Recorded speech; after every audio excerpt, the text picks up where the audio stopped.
Le concept de laïcité peut parfois être difficile à comprendre.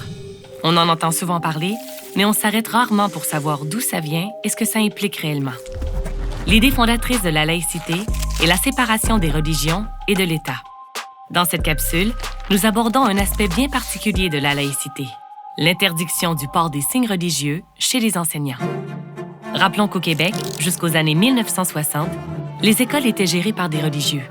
Afin d'assurer l'égalité de traitement de tous les élèves, d'origine et de confessions différentes, on a progressivement retiré toute référence à la religion chrétienne dans les institutions scolaires. C'est à l'école que les élèves apprennent à vivre en société, à développer leur sens critique et leur propre vision de la vie. L'enseignant est souvent un modèle qui influence leur choix. Il est important qu'il respecte son devoir de neutralité religieuse et qu'il ne favorise pas une option spirituelle au détriment d'une autre. Pourquoi?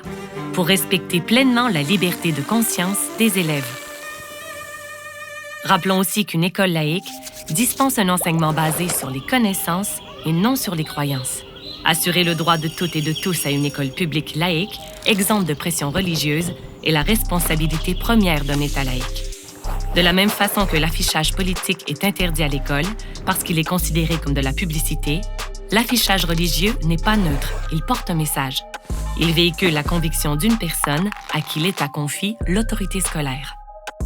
L'élève ne peut se soustraire à ce rapport nécessairement hiérarchique.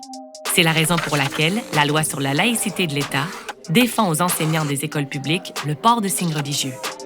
Pour résumer, cet affichage religieux, qu'il soit porteur d'une intention consciente ou non, contrevient aux 4 principes de la laïcité. Il va à l'encontre de la séparation des religions et de l'État. Il remet en question le principe de stricte neutralité de ses représentants lors de l'exercice de leurs fonctions. Il risque d'introduire une inégalité de traitement des élèves. Enfin, il porte atteinte à leur liberté de conscience.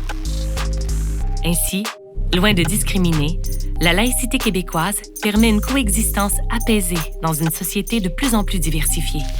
Elle se soucie des droits et intérêts des citoyennes et citoyens, présents et à venir.